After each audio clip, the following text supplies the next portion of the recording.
There is a clay tablet in the Mesopotamian Gallery of the British Museum in London.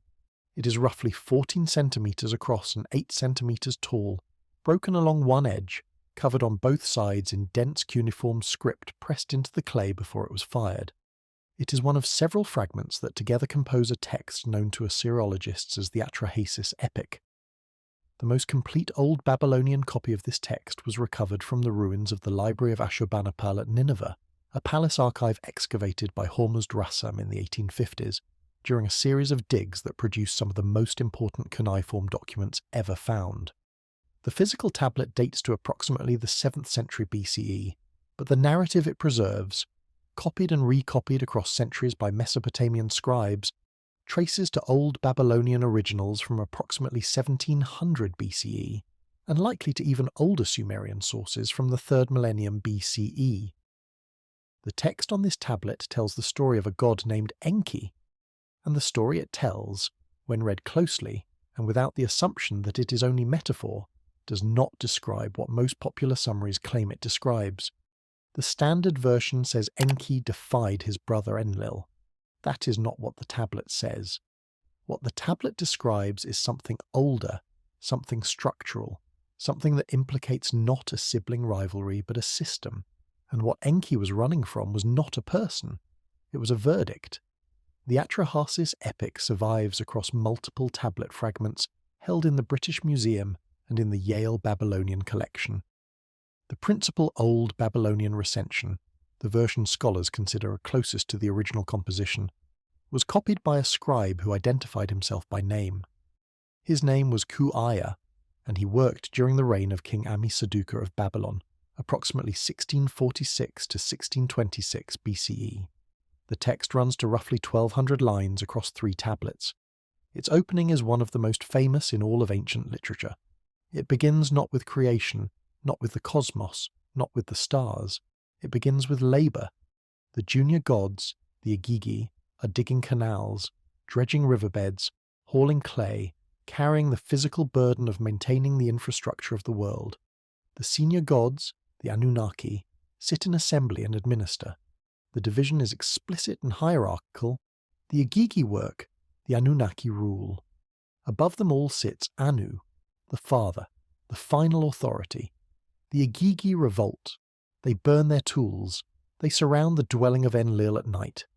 And it is at this moment, at the point of institutional crisis, that Enki proposes his solution. Create a new being. Use clay. Mix it with the blood of a slaughtered god. Transfer the labour to this new creature. That creature is humanity. This is the conventional narrative. It is accurate as far as it goes, but it does not go far enough. Because the question the text raises, the question that has not been answered seriously by mainstream scholarship, is not about creation. It is about authority. Specifically, the question is this. When Enki later defies the decision to destroy humanity with a flood, the text does not describe him defying Enlil alone. The text describes him defying a sworn oath taken by the entire divine assembly, an oath administered by Anu, the highest-ranking figure in the pantheon. The oath is collective. The punishment for breaking it is collective. And what Enki does, according to the tablet, is not simply disagree with his brother. He circumvents the sworn verdict of every god in the council, including the one who sits above them all. That distinction, between a brotherly quarrel and a violation of divine law, is the subject of this video. It changes everything about how we read Enki's role in the Sumerian record, and it has not been refuted. If you find that the standard accounts of these tablets have been incomplete, if you suspect the texts themselves contain structures and hierarchies that the popular summaries leave out, this channel exists to examine exactly those gaps. Subscribe only if that is the kind of question you have been looking for. The rest of us continue. The mainstream scholarly reading of the Atrahasis epic is well established and well documented. The critical edition was published in 1969 by Wilfred G. Lambert and Alan R. Millard, both of them Assyriologists of the first rank, under the title Atrahasis, the Babylonian Story of the Flood. Lambert spent his career at the University of Birmingham and later at the University of Toronto, and is considered one of the foremost authorities on Babylonian literary and religious texts. Millard worked at the University of Liverpool and contributed extensively to the study of cuneiform documents. Their edition remains the standard scholarly reference for the Atrahasis text. In this reading, the epic is understood as a Mesopotamian creation and flood myth, a narrative that explains why humans were created, why the gods sometimes seek to limit or destroy them, and how one righteous man was warned in time to survive a catastrophic deluge. The theological function, in the mainstream view, is to explain the relationship between humanity and the divine realm. Conflict serves narrative purposes. Enlil represents cosmic order, the authority of the pantheon, the principle of hierarchical control. Enki represents cunning, creativity, and a willingness to subvert established order when it serves his purposes. Stephanie Daly, the Oxford Assyriologist and translator whose edition Myths from Mesopotamia remains one of the most widely used English-language anthologies of these texts, frames the Atrahasis as belonging to a genre of Mesopotamian wisdom literature, texts that use divine narratives to explore questions about human fate, mortality, and the limits of human power. Samuel Noah Kramer, the pioneering Sumerologist who spent decades at the University of Pennsylvania translating, cataloguing, and interpreting Sumerian literary tablets, treated the Enki-Enlil dynamic as a recurring motif across the entire Sumerian literary corpus, a stable literary opposition between two cosmic forces that appears in text after text, with local variations but a consistent underlying structure. A. Leo Oppenheim, the Austrian-born Assyriologist who worked at the Oriental Institute in Chicago and published the influential study Ancient Mesopotamia, Portrait of a Dead Civilization, approached the divine assembly motif as a reflection of Mesopotamian political structures, human assemblies projected onto the divine plane. In this framework, there is no need to ask who Enki was running from, because no one was literally running from anyone. The text is myth. The conflict is symbolic. The assembly is a literary convention, and the oath is a narrative device designed to raise the dramatic stakes of the flood story. The method by which this framework is maintained is worth noting. Introductory textbooks on Mesopotamian civilization, the books assigned to undergraduates in ancient history and archaeology programs, consistently present the Atrahasis within the creation myth category. The flood is covered. The creation of humanity from clay and divine blood is covered. The Enki-Enlil rivalry is covered as a narrative motif, but the assembly structure, the procedures, the voting, the oath administration, the post-crisis restructuring, is typically summarized in a single sentence or omitted entirely. Students who encounter the Atrahasis for the first time in these courses receive a version of the text that has already been filtered through the mythological genre lens. The institutional features are pre-removed. The students then go on to graduate study, where they encounter Lambert and Millard's translation and can read the assembly passages for themselves. But by that point, the interpretive framework is already in place. The assembly is literary convention. The oath is dramatic device. The question of whether these features describe actual institutional practices is not on the menu of questions the discipline asks. This is the reading taught in every major university program in Near Eastern studies. It is internally consistent. It is professionally maintained by credentialed scholars, and it leaves several specific features of the text completely unexamined. The break in this reading comes from a close examination of the oath scene in Tablet 2 of the Atrahasis. Zechariah Sitchin, born in Baku in 1920 and raised in what was then mandatory Palestine, studied at the London School of Economics before pursuing a career in economic journalism, and eventually devoting himself full-time to the study of Sumerian and Akkadian texts. He published his first major work, The 12th Planet, in 1976, and continued developing his analysis across 12 books over the following 3 decades, concluding with The Lost Book of Enki in 2002. His credentials have been debated endlessly, and we will address that debate directly later in this video. But his textual observation on this specific passage has not been addressed with the specificity it deserves. The passage in question describes a scene in which the gods convene to decide the fate of humanity. Enlil is frustrated. Humanity has multiplied. The noise of human civilization has become intolerable to him. The text uses the Akkadian word hubaru, which has been variously translated as noise, tumult, or uproar. He has already attempted plague and drought, and Enki has quietly undermined both efforts by instructing humans in the prayers and rituals that would appease the gods responsible for those afflictions. Now the assembly convenes for a final solution: the flood. What happens next is the critical juncture. The text does not say that Enlil unilaterally decreed the flood. The text says the assembly decreed it, And before the decree is executed, Anu, the father of both Enlil and Enki, the supreme authority in the divine hierarchy, administers an oath. Every god present swears not to warn humanity of what is coming. The oath is binding, it is collective, it is sworn in the presence of and under the authority of Anu himself. Sitchin's observation, developed across multiple volumes but stated most explicitly in the Lost Book of Enki, is that this changes the entire character of the narrative. Enki does not simply disagree with a policy his brother proposed. He violates a sworn oath administered by the highest authority in the divine hierarchy. This is not a family dispute. This is a constitutional crisis.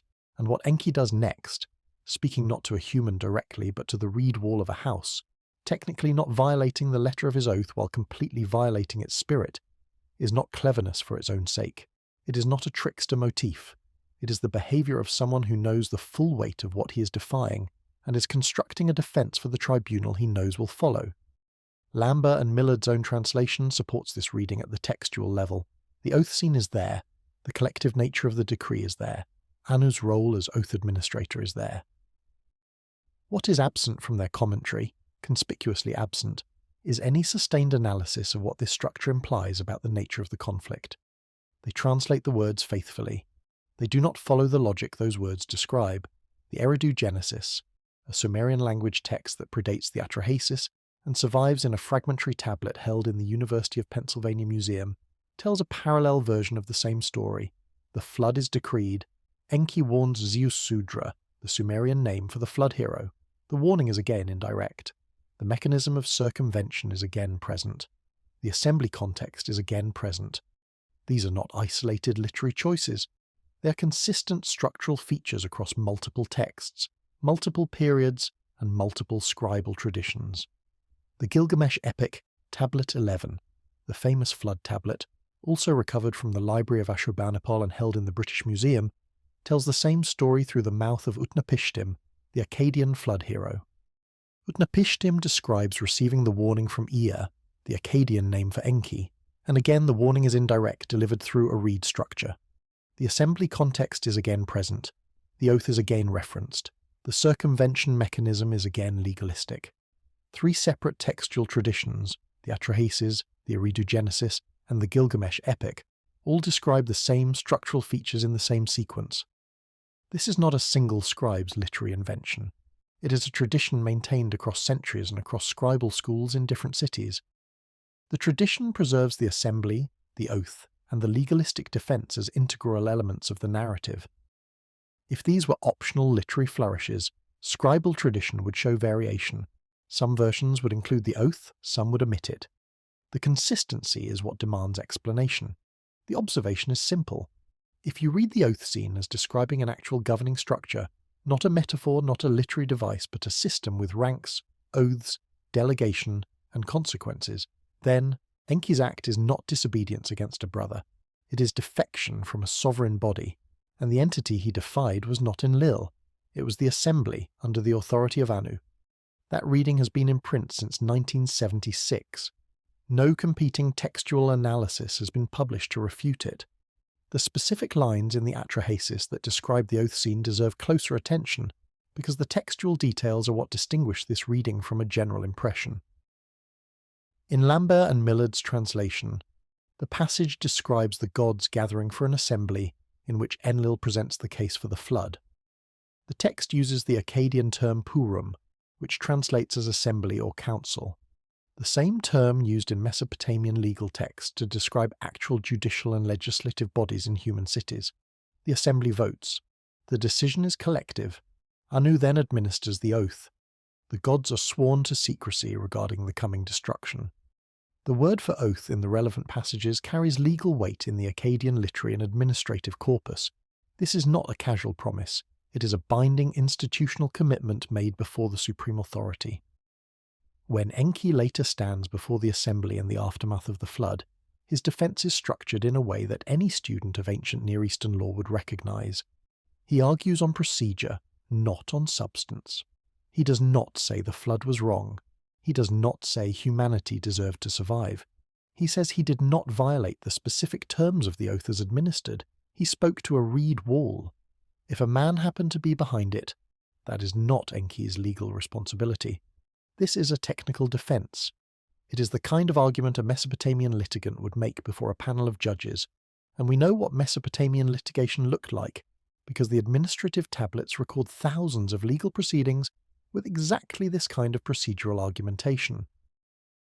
Sitchin was not the only researcher to notice the legal character of the assembly scenes in Sumerian and Akkadian literature. Thorkild Jakobsson, one of the most respected Assyriologists of the 20th century, published an influential essay in 1943 titled Primitive Democracy in Ancient Mesopotamia, in which he argued that the divine assembly in Mesopotamian mythological texts reflected an actual institution of primitive democracy in early Sumerian city-states.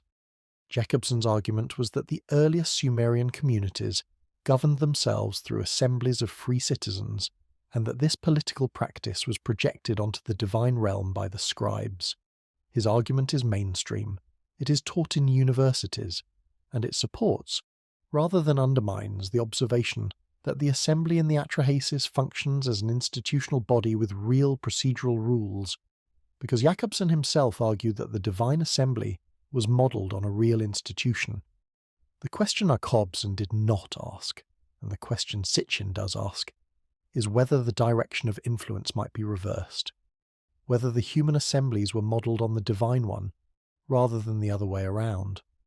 The text of the Atrahasis does not answer this question definitively, but it describes the divine assembly with a level of procedural specificity, oaths, collective voting, post-crisis restructuring, technical defences, that exceeds what is typically required of a literary device. If this reading is substantially correct, if the Atrahasis oath scene describes not a literary convention, but an actual governing assembly with binding legal authority, then the implications extend well beyond the flood narrative. They restructure the entire framework through which we read Sumerian and Akkadian religious literature. The first and most immediate implication is organisational. The Anunnaki, in this reading, are not a loose collection of mythological characters arranged in a pantheon for narrative convenience. They are a hierarchical organisation with a supreme authority, a deliberative council, binding collective oaths, delegated functional roles, and punitive mechanisms for defection. This is not an inference imposed from outside the text. The text describes each of these elements explicitly. Anu sits at the top. The assembly convenes to deliberate on matters affecting both gods and humans. The oath is administered before a specific course of action is authorized. When Enki violates the oath, the text describes consequences. Not immediate destruction, but a realignment of status, authority, and function. Sitchin reads this hierarchy as reflecting an actual organizational structure among beings who came to Earth from another world.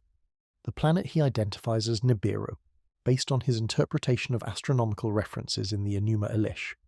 Mainstream scholarship dismisses the Nibiru hypothesis as pseudoscience. We will deal with that dismissal on its own terms shortly. But whether you accept the extraterrestrial framework or not, the organizational structure the text describes is there. It is in Lambert and Millard's own translation, available to any reader who cares to check. The second implication concerns Enki's motive. The standard reading says Enki saved humanity because he was compassionate, or because humanity was his creation, and he felt parental responsibility. Sitchin's reading, drawing on multiple tablets including the Enuma Elish, the Atrahasis, the Eridu Genesis fragments, and the so-called creation of man texts, suggests something quite different. Enki needed humanity. The labour that humanity performed, the mining, the agriculture, the canal maintenance, the temple construction, was not incidental to the gods' project on Earth. It was the entire purpose of humanity's creation. The text says this explicitly in the opening section. The gods created humans to bear the labour so the gods would not have to. Without human labour, the infrastructure of the gods' civilization on Earth collapses. Enki's defiance in this reading is not sentimental, it is strategic. He is protecting a labour force that the assembly, in its short-sighted frustration over noise and overpopulation, has voted to destroy. He is the one member of the council who sees the long-term consequence of the vote. And this, the strategic rather than sentimental reading of Enki's motive, makes the assembly reading more internally consistent than the brotherly rivalry reading.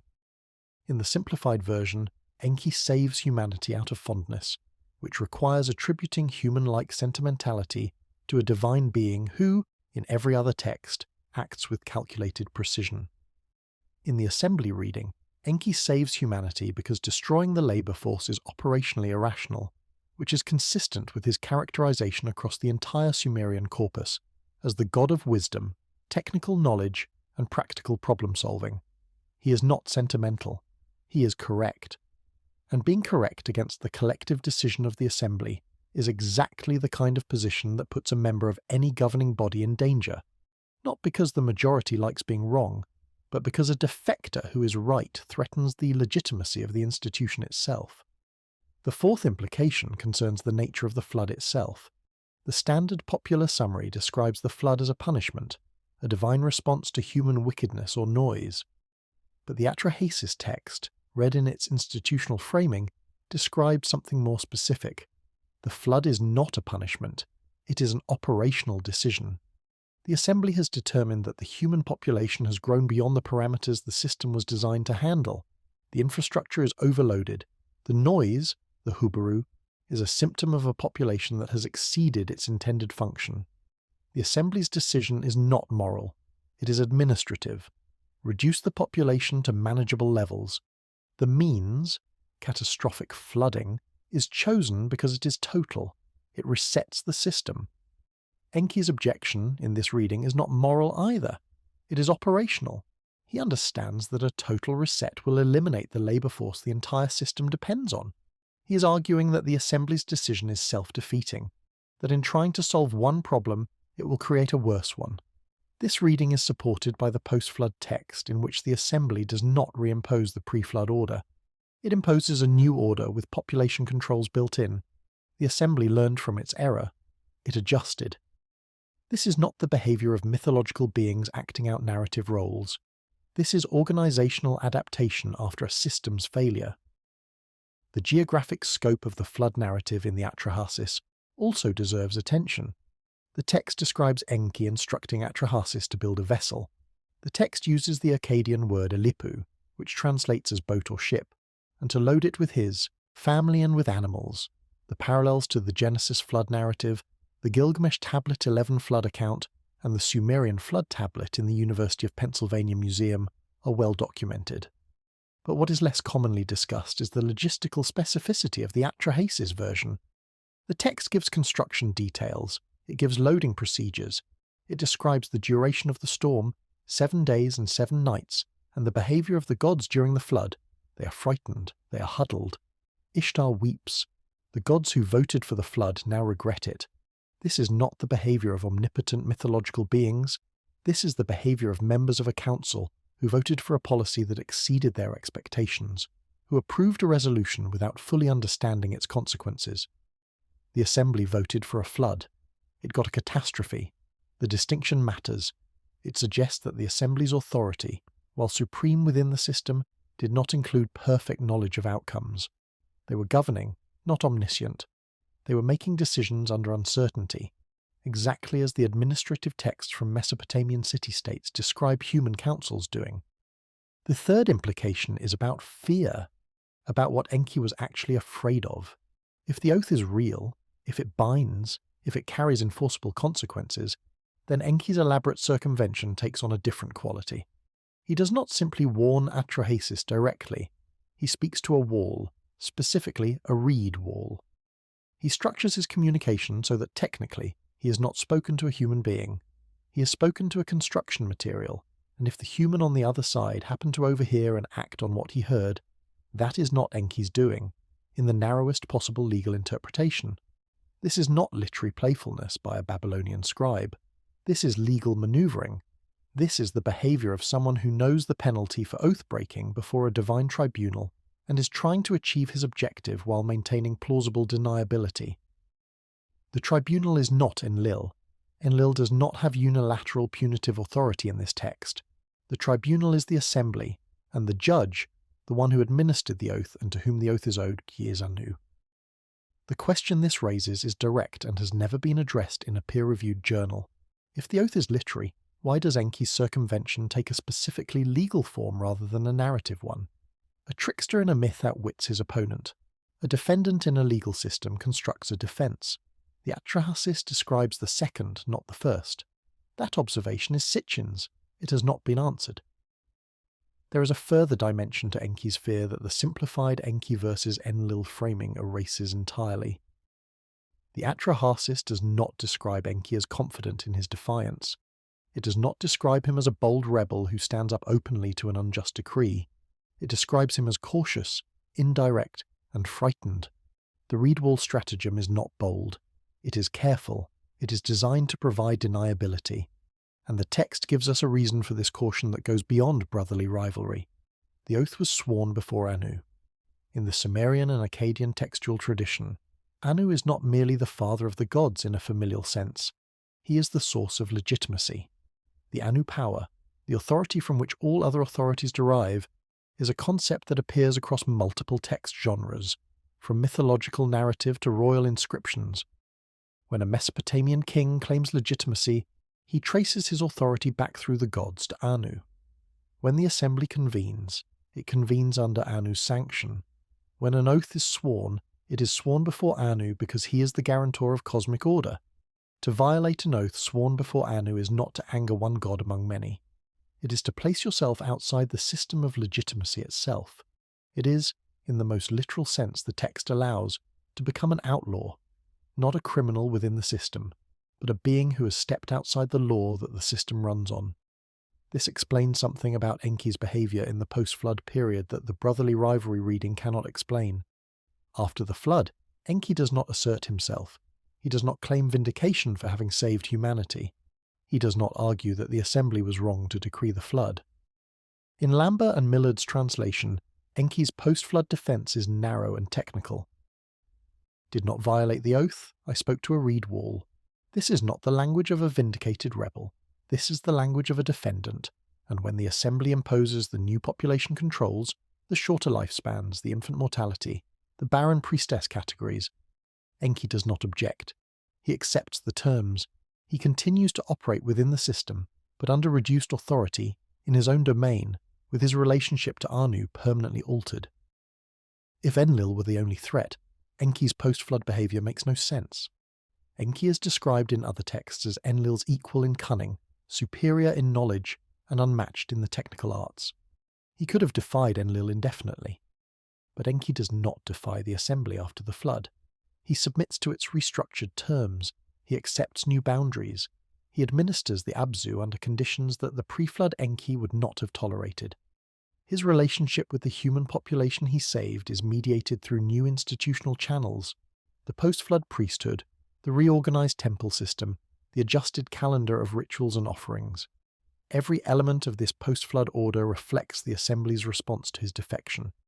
And Enki's acceptance of these terms, without resistance, without counter-defection, without a second act of rebellion, tells us everything we need to know about the relative power dynamics in the system. Enlil was not powerful enough to frighten Enki into compliance. The assembly, backed by Anu's authority, armed with the power to strip me, to reassign jurisdictions, to alter the fundamental terms under which a god operates on earth, was. That submission tells us who he was actually afraid of. It was not Enlil, it was the system, and the authority at the top of the system that could strip him of everything. The popular narrative of Enki as the trickster god, the clever rebel, the friend of humanity, captures one dimension of his character. But the text, the actual text, the cuneiform on the clay, captures another dimension entirely: the fear, the caution, the legalistic circumvention of an oath he dared not break openly. The post-flood submission to terms he did not negotiate. Enki was not running from Enlil. He was running from the verdict of the assembly, sanctioned by Anu, enforced through the institutional machinery of the ME. And the tablet says so. It has said so for more than 3,000 years. The Book of Enoch, the ancient Jewish text preserved in full only in Ge'ez, classical Ethiopic, held in the canonical scriptures of the Ethiopian Orthodox Church, with Aramaic fragments found among the Dead Sea Scrolls at Qumran in the late 1940s, describes a strikingly parallel structure. The section known as the Book of the Watchers comprising chapters 1 through 36, describes 200 celestial beings who descend to the summit of Mount Hermon. Before they descend, they swear an oath. The oath is collective. It binds them together. Their leader is named Semyaza. The knowledge they share with humanity includes metallurgy, the forging of swords and shields, the making of bracelets and ornaments, the use of antimony for cosmetics, astronomy, the reading of celestial signs, and the properties of plants. This is not vague, mystical wisdom. These are specific technical skills. When the Most High learns of their transgression, judgment is not passed by a single peer or rival. A council convenes in the heavenly court. Michael, Uriel, Raphael, and Gabriel bring the report before the Most High. The ruling is issued from the top of the hierarchy. The Watchers are bound. They are imprisoned beneath the earth until the final day of judgment. Their offspring, the Nephilim, are destroyed. The earth is cleansed. The parallels with the Atrahasis assembly structure are specific enough to warrant careful enumeration. First, both traditions describe a group of celestial beings organized in a strict hierarchy, with a supreme authority who sits above the council. In the Atrahasis, that authority is Anu. In the Book of Enoch, it is the Most High. Second, both describe a collective oath taken before the decisive action. In the Atrahasis, the gods swear before Anu not to warn humanity of the flood. In Enoch, the Watchers swear on Mount Hermon to carry out their descent together and share the consequences. Third, both describe a transgression that involves preserving, elevating, or intermingling with humanity against the wishes of the governing body. Enki preserves the human population by warning Atrahasis. The Watchers elevate humanity by teaching forbidden technologies. Fourth, both describe judgment administered by the supreme authority, not by a peer rival. Anu judges the aftermath of Enki's oath violation. The Most High judges the Watchers. Fifth, both describe punishment that is structural rather than mortal. The Watchers are not destroyed. They are bound. They are imprisoned. They are confined to a specific domain. Enki is not destroyed. He is confined to the Abzu. His authority is diminished. His relationship with the assembly is permanently altered. Death is not the mechanism. Containment is. The Prometheus tradition in Greek mythology carries the same architecture. Prometheus defies not a rival god but Zeus himself, the supreme authority, the head of the Olympian assembly. He steals fire and gives it to humanity. The punishment is administered by Zeus, not by a peer. It is ongoing. The eagle, the rock, the regenerating liver. Hesiod records the punishment in the Theogony and in Works and Days, both composed in the 8th century BCE. Aeschylus dramatizes it in Prometheus Bound, written in the 5th century BCE, and in that text Prometheus explicitly states that he knew the consequences before he acted. He defied the assembly with full knowledge of the penalty. The Popol Vuh, the creation narrative of the Kichi Maya people, preserved in a manuscript written in the Latin alphabet in the mid-1500s, but recording oral traditions of much greater antiquity, describes the gods creating humanity, and then becoming concerned that humans can see too far, know too much, perceive too clearly. Heart of Sky and the other creator deities deliberate. They act collectively. They cloud human vision. They limit human perception. This is not a single god acting on impulse. It is an assembly making a policy decision about the capabilities of a subordinate population. The Hopi creation traditions of the American Southwest describe a series of worlds through which humanity passes, guided by spiritual figures who are themselves answerable to a higher creative authority. When a world becomes corrupted, the decision to destroy and remake is not arbitrary. It comes from the top of a hierarchy after deliberation. The structure repeats. The structure is specific. The Yoruba Ifa divination corpus, preserved through an oral tradition maintained by Babalawo priests in what is now Nigeria and across the West African diaspora, contains narratives about the Orisha, divine beings who operate under the authority of Olodumare, the supreme creator. The Orisha are not independent agents. They are delegates. They administer specific domains. Ogun governs iron and war, Yamoja governs the ocean, Obatala governs the shaping of human bodies. When an Orisha exceeds the boundaries of its mandate, and the Ifa corpus contains multiple stories in which this happens, the consequence comes from above, from Olodumare, not from a rival Orisha. The structure is hierarchical, the authority is delegated, the The consequences for violation come from the top. The Dogon people of Mali, in the region of the Bandiagara escarpment, preserve cosmological traditions that were documented by the French anthropologists Marcel Griol and Germaine Dieterlen in the 1930s and 40s. The Dogon traditions describe the Nommo, amphibious beings who came from the star system of Sirius and brought knowledge to humanity. The Nommo operate under the authority of Ama, the supreme creator. When one of the Nommo, sometimes identified as Ogo or the Pale Fox, transgresses against the established order, the consequence is administered by Ama, not by a peer. The transgressor is confined to a specific domain, diminished in status, and operates under altered conditions going forward. The parallels with Enki's confinement to the Abzu are structural and specific: a supreme authority, a council, an oath or a decree, a dissenter who acts on behalf of humanity, a punishment from the top, not from a rival. These are independent traditions from cultures separated by thousands of kilometers and thousands of years. The conventional scholarly explanation is shared mythological inheritance, the universal human tendency to project social hierarchy onto the divine realm, to imagine gods governing the way kings govern. This explanation accounts for the general shape of these narratives. It does not account for the specific architecture. The specific architecture is an oath mechanism, a dissenter who constructs a legalistic circumvention, a subordinate population as the object of dispute, and a punishment that takes the form of institutional confinement rather than death. That degree of structural correspondence across independently developed traditions has not been explained by the diffusion model or by the universal archetype model. It has simply not been addressed. Robert Schoch, a geologist at Boston University, has argued since the early 1990s that the erosion patterns on the Great Sphinx of Giza are consistent with water weathering, rainfall erosion, rather than wind and sand erosion. If Schoch's geological analysis is correct, the Sphinx predates the dynastic period of Egypt by thousands of years, pushing its construction back to a period when the Egyptian climate was significantly wetter. Schoch's observation is relevant here not because of its specific conclusion about the Sphinx, but because of the response it received. Egyptologists dismissed his work without engaging with the geological methodology. The pattern is identical to the one we see with Sitchin's textual observations, and with Bond and Hempsel's astronomical analysis. The specific methodology is not addressed. The credentials of the researchers are questioned.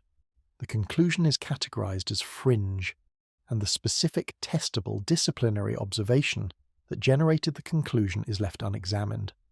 This pattern, dismissal without refutation across multiple disciplines and multiple types of evidence, is either a coincidence, or it tells us something about the way academic institutions process claims that threaten established frameworks. The evidence sits in museums. The analyses are published. The counter-arguments have not been made.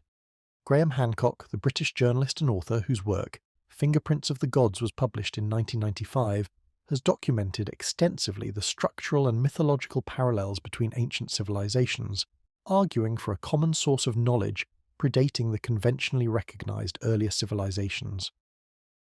Hancock's work draws on the Sphinx weathering evidence, the astronomical alignments of megalithic structures, and the flood narratives across cultures. His argument is broader than Sitchin's, but it converges on the same structural observation, that the mythological traditions of widely separated cultures describe with specific and consistent detail a hierarchical system of non-human beings who governed, taught, transgressed, and were judged. The mainstream response to Hancock mirrors the mainstream response to Sitchin: characterization without engagement. The label pseudo-archaeology is applied. The specific structural observations are not addressed. The cumulative weight of these parallels is not proof, it is a pattern. And the pattern asks a specific question that academic scholarship has not answered. Why do independently developed mythological traditions describe the same institutional architecture: supreme authority, delegated counsel, collective oath, dissenter on behalf of humanity, punishment from the top, with a degree of structural specificity that the universal archetype model does not predict, and the diffusion model cannot account for across the geographic and temporal distances involved? The academic response to Sitchin's reading of the Assembly Oath has been, with very few exceptions, silence followed by characterization. This is a pattern that the bibliographic record confirms, Sitchin published The 12th Planet in 1976. He published his final major work, There Were Giants Upon the Earth, in 2010, the year of his death. Between those dates, he produced a body of work spanning 12 books, each building a cumulative case from Sumerian, Akkadian, and biblical texts. He sold millions of copies worldwide. His work was translated into more than 25 languages, and in that entire span, from 1976 to 2010 and beyond, the number of peer-reviewed Assyriological papers that engage directly with his specific textual claims, line by line, tablet by tablet, is effectively zero. That is not rhetoric. It is a verifiable bibliographic fact. You can search the Journal of Cuneiform Studies. You can search the Zeitschrift für Assyriologie. You can search the Revue d'Assyriologie et d'Archéologie Orientale. You can search the Bulletin of the American Schools of Oriental Research. Look for any paper that takes Sitchin's reading of the Atrahasis oath scene, specifically the argument that the assembly structure describes a binding legal framework and that Enki's circumvention is a legalistic defense rather than a trickster motif, and offers a competing textual analysis with specific reference to the cuneiform lines in question. You will not find it. What you will find are characterizations. He is called a pseudoscientist. His work is described as fringe. His translations are dismissed as amateurish. His conclusions are grouped with ancient astronaut television programming and dismissed in bulk alongside crystal healing and crop circles. But characterization is not refutation. Refutation requires engaging with a specific claim on its specific terms. The specific claim here is narrow. The Atrahasis oath scene describes a binding collective structure in which Enki's violation places him in jeopardy before the full assembly, not merely before Enlil. That claim is grounded in a text that Lambert and Miller themselves translated and published. The cuneiform is available, the translation is available, the assembly structure is visible in the translation, the oath is visible, Anu's role is visible. No competing interpretation of the oath scene's institutional implications has been published in any Assyriological journal in the 50 years since Sitchin raised the question. The dismissal follows a pattern with 3 distinct forms. The first is credentialism. Sitchin was not a trained Assyriologist. He did not hold a PhD in Near Eastern studies. He studied economics at the London School of Economics and worked as a journalist and editor before turning to ancient texts. This is true. It is also irrelevant to the question of whether his textual observation is correct. Credentialism is a procedural objection. It addresses the person, not the argument. The question is not who noticed that the oath scene describes a binding collective structure. The question is whether the oath scene describes a binding collective structure. That is a textual question. It can be evaluated by anyone who reads the text. It has not been evaluated in print by anyone with the credentials the objection demands. The second form is bundling. Sitchin's specific textual observations about the oath, about the assembly, about the legal character of Enki's circumvention are bundled with his broader cosmological claims: Nibiru, gold mining on Earth, genetic engineering of Homo sapiens. The bundle is dismissed as a unit. If one element is wrong, the reasoning goes, all elements are wrong. This is rhetorically effective and logically incoherent. A person can be wrong about planetary orbital mechanics and right about what a cuneiform line says. The text is the text. Its meaning does not change based on the interpreter's other beliefs. The third form is omission. This is the most widespread and the most difficult to defend. Documentaries about Mesopotamian mythology routinely discuss the Atrahasis epic. University courses cover it. Popular books summarize it. They discuss the creation of humanity from clay. They discuss the flood. They discuss Enki warning the flood hero. They discuss the Enki-Enlil rivalry. They almost never discuss the assembly oath in detail. They summarize the flood as Enlil's idea, which Enki cleverly subverted. The collective nature of the decree, the role of Anu as oath administrator, the institutional character of the assembly, the legal quality of Enki's defense. These features are simply absent from the popularized version. Not argued against, not examined and found wanting. Absent. The question of who Enki was running from gets reduced to Enlil because that reduction fits the simplified narrative. The assembly is there in the text. It is there in Lambert and Millard's translation. It is there for anyone who reads the tablet. And the academic literature, with its vast apparatus of journals and conferences and peer review, has not addressed it. There is a fourth form of dismissal, that deserves specific mention because it operates at the level of institutional culture rather than individual argument. This is the exclusion of the question from the range of permissible research topics. Graduate students in Assyriology are not told that Sitchin's textual observations are wrong. They are told, implicitly and sometimes explicitly, that engaging with them would be career damaging. The mechanism is not a formal ban. It is a social norm. A PhD candidate who proposed a dissertation examining the institutional structure of the Divine Assembly and the Atrahasis, comparing it systematically to known Mesopotamian legal and administrative structures, would likely find no objection to the project in principle. The Atrahasis is a canonical text. Assembly structures are a recognized feature of Mesopotamian governance. The comparison would be methodologically sound. But if that same candidate proposed to engage with Sitchin's reading as part of the literature review, to address his specific claims and either confirm or refute them on textual grounds, the reception would likely be very different. The project would be perceived as contaminated. The student would be advised to reframe. The question would remain unasked. This is how academic silence perpetuates itself, not through argument, through social cost, and the result is that a specific, testable, textually grounded claim about the institutional nature of the Atrahasis assembly has sat in the public domain for nearly 50 years without a single credentialed Assyriologist publishing a systematic response. The tablets have not moved. The translations have not changed. The oath scene is still there. The question is still open. The silence is the loudest part of the story. Avi Loeb, the chair of Harvard University's astronomy department, provides a useful contemporary parallel. In 2017, the first confirmed interstellar object passed through the solar system, a body designated Oumuamua.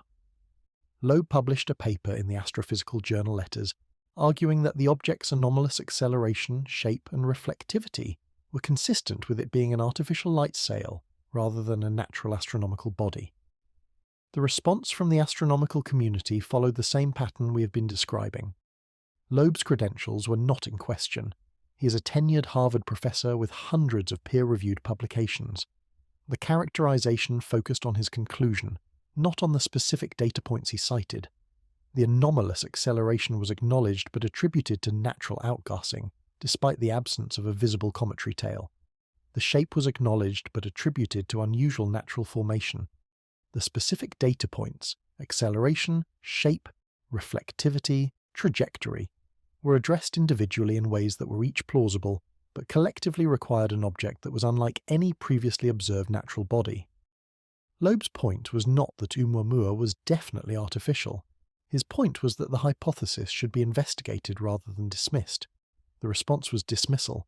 The mechanism was identical to the one applied to Sitchin, to Bond and Hempsel, to Schoch, to Biglino. Characterize the conclusion. Do not engage with the specific observations that generated it.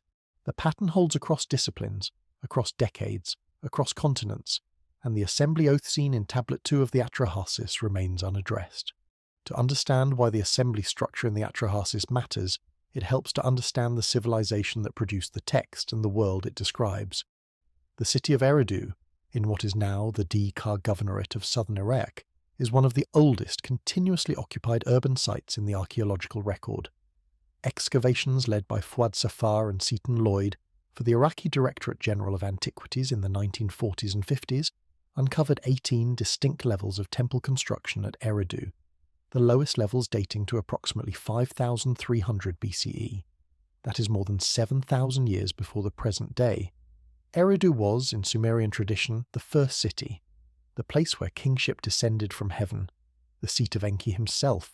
The temple at Eridu, known in Sumerian as the Eabzu, the House of the Deep Waters, was dedicated to Enki for the entire duration of its use, across those 18 construction levels.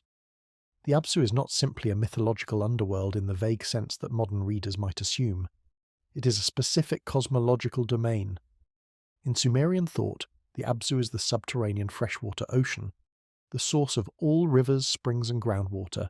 It is Enki's personal jurisdiction, his domain, the one territory where his authority is not subordinate to the assembly. When texts say Enki retreated to the Abzu after the flood, they are describing a specific relocation, a withdrawal to the one domain where the assembly's writ runs thin. Sitchin reads the Abzu as a reference to southern Africa, drawing on linguistic analysis and the presence of ancient mining operations in what is now South Africa, Zimbabwe and Mozambique. Michael Tellinger, a South African researcher and author, has documented extensively a site known as Adam's Calendar in Mpumalanga province, a stone circle formation in the mountains above the Barberton Greenstone Belt, one of the oldest geological formations on Earth. Tellinger dates the site to approximately 75,000 years ago, based on the alignment of its monoliths with specific stellar positions, a dating that mainstream archaeology contests. The mainstream position considers the site a relatively recent pastoral or boundary marker feature, possibly a few hundred years old. The dating dispute is unresolved, but the connection Sitchin and Tellinger draw is between the Abzu of the Sumerian texts and the mining regions of southern Africa. In their reading, Enki's retreat to the Abzu is not a symbolic descent into mythological waters. It is a physical relocation to a territory outside the direct oversight of the assembly. It is a strategic withdrawal. The geography of Eridu itself reinforces this reading. The site sits at the edge of the marshlands of southern Mesopotamia, near the confluence of the Tigris and Euphrates rivers before they empty into the Persian Gulf. In the 3rd millennium BCE, the coastline was significantly further inland than it is today. The city was closer to the sea than modern maps suggest. The temple complex at Eridu shows continuous construction and expansion over a span of more than 2,000 years, from the Ubaid period through the early dynastic period. The earliest levels 18 through 15, are small single-room shrines. By the later levels, the temple is a massive multi-room complex with courtyards, offering tables and specialized ritual spaces.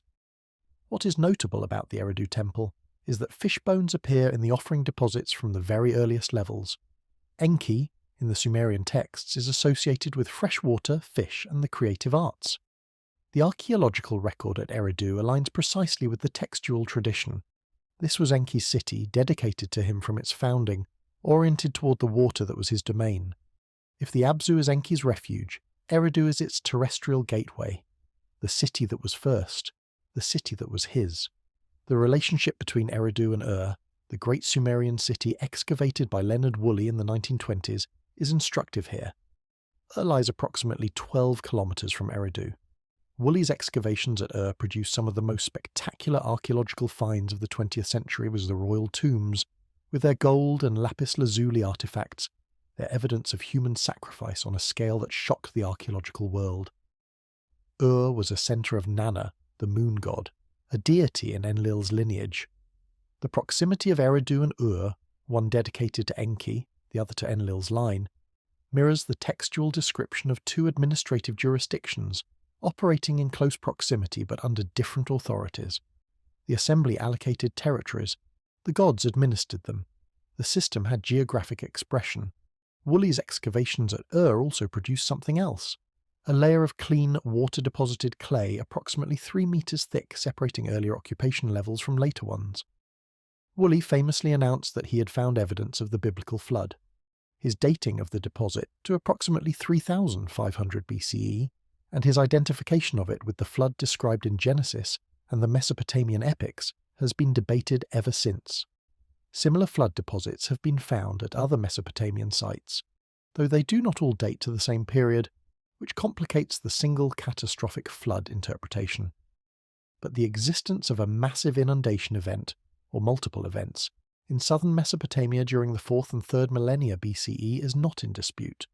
The alluvial plain between the Tigris and Euphrates was and remains one of the most flood-prone landscapes on Earth. The question the Atrahasis raises is not whether a catastrophic flood occurred, it is who decided to cause it, through what institutional mechanism, and what administrative restructuring followed. The physical evidence confirms the inundation. The textual evidence describes the decision-making process behind it, and the two bodies of evidence have not been systematically correlated in the peer-reviewed literature. The temple at Nippur, in the city sacred to Enlil, occupied a position in the Sumerian world that further illuminates the assembly structure. Nippur was not a political capital. It was not the seat of any dynasty for most of its history. It was a religious and judicial centre, the place where, according to the texts, the assembly of the gods met and where disputes between city-states were adjudicated. Excavations at Nippur, conducted by the University of Pennsylvania, beginning in the 1880s and continuing intermittently for over a century, have produced tens of thousands of cuneiform tablets, including many of the literary texts that form the core of the Sumerian literary canon. The Ekur, the temple of Enlil at Nippur, was the institutional centre of the assembly in the textual tradition. If the assembly is literary convention, then Nippur's special status as a neutral judicial and religious centre is a coincidence. If the assembly is an institutional reality, then Nippur is what the texts say it is, the administrative seat of the governing body. The archaeological record shows a city that functioned as a centre of scribal education, religious authority, and intercity arbitration for over 2,000 years.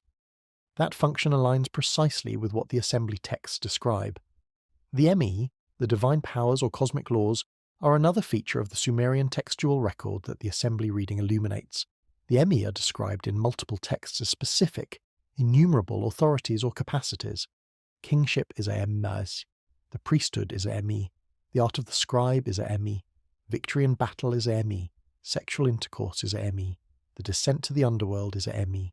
In the well-known text Inanna and Enki, the goddess Inanna travels from her city of Uruk to Eridu, where Enki holds the Emi.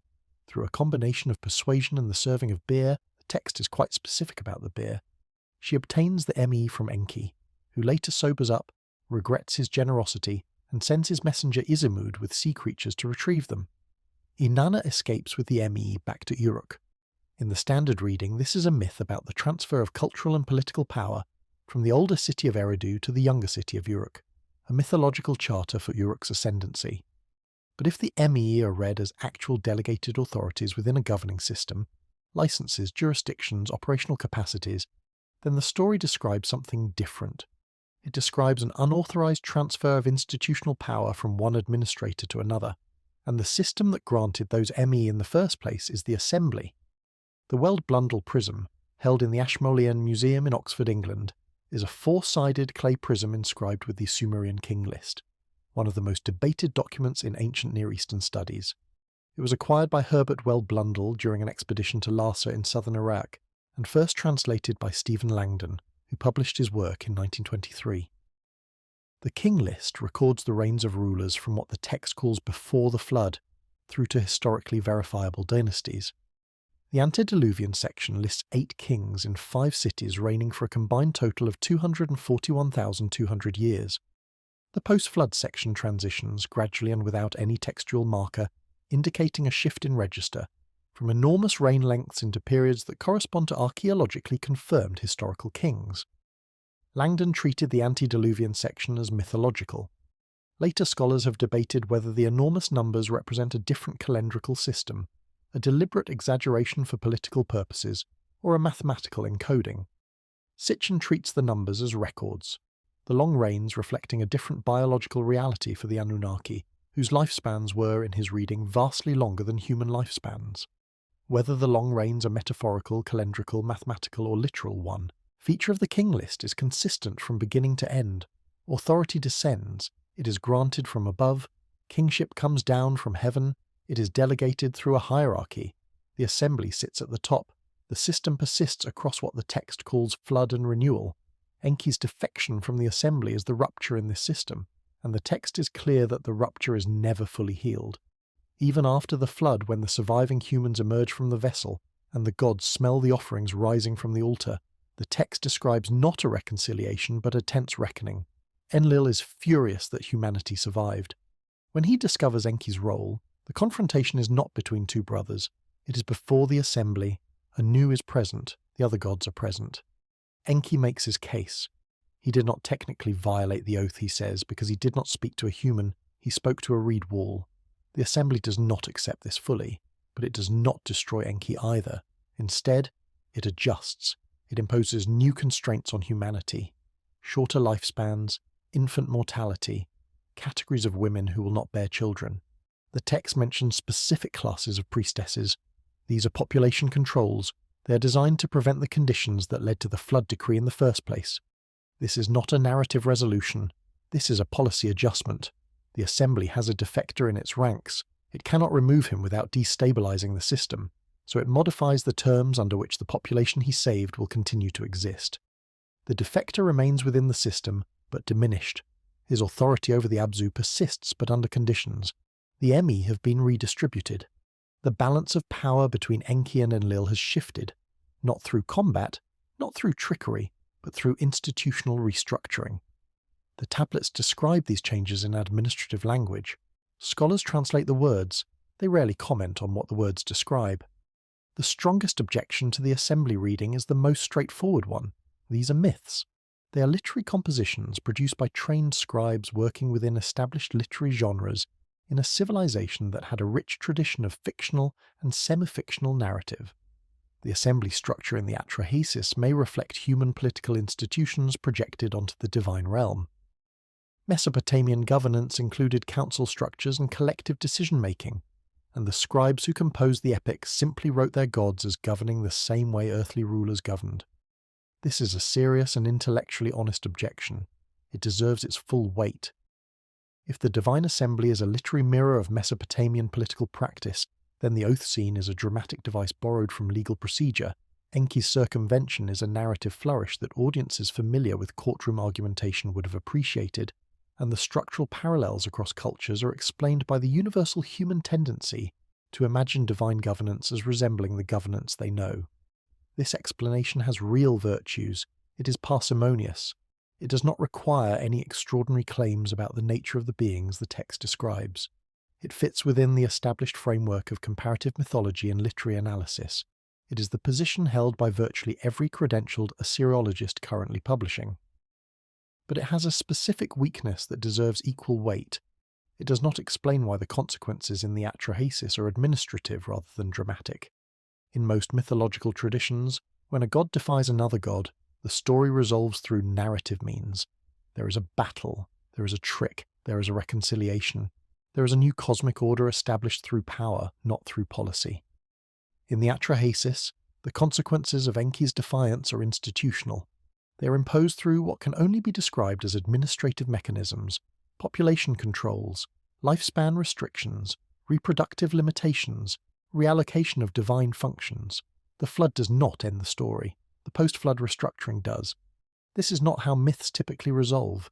This is how legal and institutional systems work after a constitutional crisis. The assembly faces a defector it cannot expel. It adjusts the terms of the system to prevent the conditions that enable the defection. The population that was preserved now exists under different terms, shorter lives, higher mortality, structural barriers to the kind of growth that triggered the flood decision. These are not narrative resolutions. They are regulatory adjustments. A modern analogy, imperfect but instructive, would be a government responding to a whistleblower who leaked classified information. The whistleblower's actions may have been morally defensible.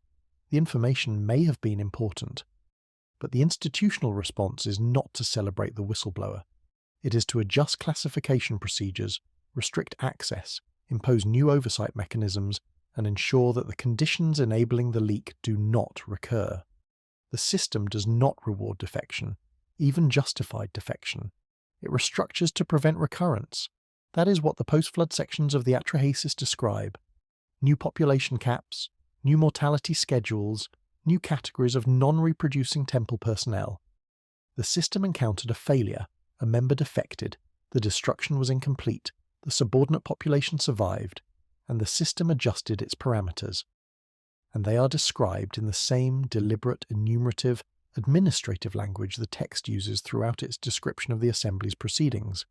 Whether this reflects an actual governing body operating in the ancient Near East, or an extraordinarily sophisticated literary conceit by an anonymous old Babylonian scribe remains genuinely unresolved. The honest answer is that the text supports both readings.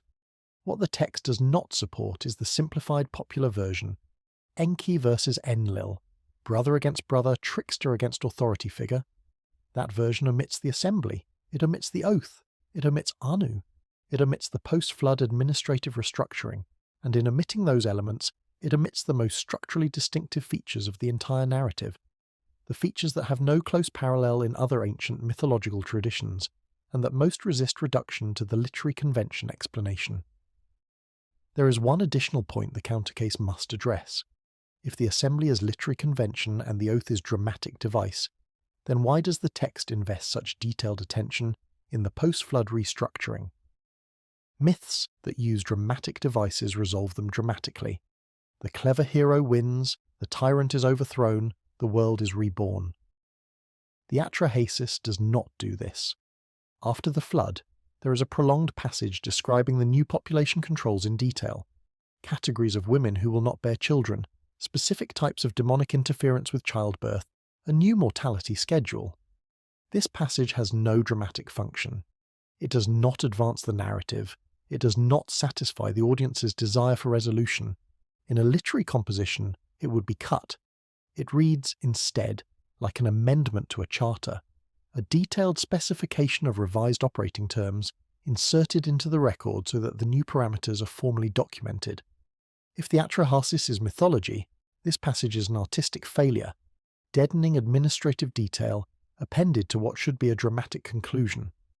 If the Atrahasis is an institutional record, this passage is the most important part of the document, the new terms under which the system will operate going forward. The passage exists.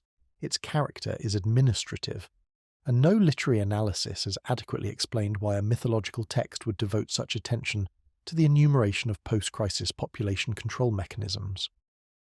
If the assembly reading is correct, if the Atrahasis, the Eridugenesis, the Enuma Elish, and the associated Sumerian administrative texts describe an actual governance framework with binding authority, delegated functions, and enforceable oaths, then what changes is not merely our understanding of one Mesopotamian epic. What changes is the category in which we place the entire Sumerian-Babylonian textual corpus. The Enuma Elish, the Babylonian creation epic recited annually at the Akitu festival in Babylon, describes Marduk being granted supreme authority by the assembly of 50 gods, but only after he demonstrates his power by destroying the primordial being Tiamat. The authority is conferred, it is voted on, it is an assembly decision with conditions attached. The Code of Hammurabi, inscribed on the black diorite stele in the Louvre, a stele over 2 meters tall carved in the 18th century BCE, begins with Hammurabi claiming that the gods Anu and Enlil named him to bring justice to the land. The authority is delegated. It descends from the assembly through specific channels to a specific king for a specific purpose. If these are records of institutional proceedings rather than literary compositions in a mythological genre, then the word mythology does not apply. The word that applies is archive. And if the Sumerian-Babylonian corpus is an archive rather than a mythology, then the scholarly tools we bring to it need to change. We would not read the administrative tablets from the Temple of Inanna at Uruk as metaphorical expressions of a scribal community's hopes and fears. We read them as records of actual transactions, barley dispersed, workers paid, sheep counted. The question the assembly reading poses is where we draw the line between the administrative tablets and the theological tablets. The scribes who wrote both used the same script, the same clay, the same scribal training, the same institutional context. They did not separate their archives into fiction and non-fiction sections. That separation is ours. The implications for other texts in the Near Eastern corpus are significant. The Genesis account in the Hebrew Bible, specifically Genesis chapters 6 through 9, the flood narrative, and Genesis chapter 11, the Tower of Babel, preserve structures that scholars have long recognized as derived from Mesopotamian originals. The divine council in Genesis, "Let us make man in our image," uses a plural that Hebrew scholars have debated for centuries. The conventional explanation is a royal plural, or a rhetorical device, or an address to the angelic court. Mauro Biglino, a former Vatican translator who spent 30 years translating Hebrew texts for the Catholic Church's official interlinear Bible project, has argued that the plural in Genesis is literal, that the Elohim are a plural group of beings consistent with the Mesopotamian assembly, and that the singular God reading was imposed on the text by later theological editors. Biglino's argument has been published in Italian and translated into multiple languages. It has been sold in academic bookshops across Italy, and like Sitchin's work, it has been characterized rather than refuted by the relevant academic community. Hebrew scholars have not published a systematic response to Biglino's specific textual claims about the plural forms in Genesis.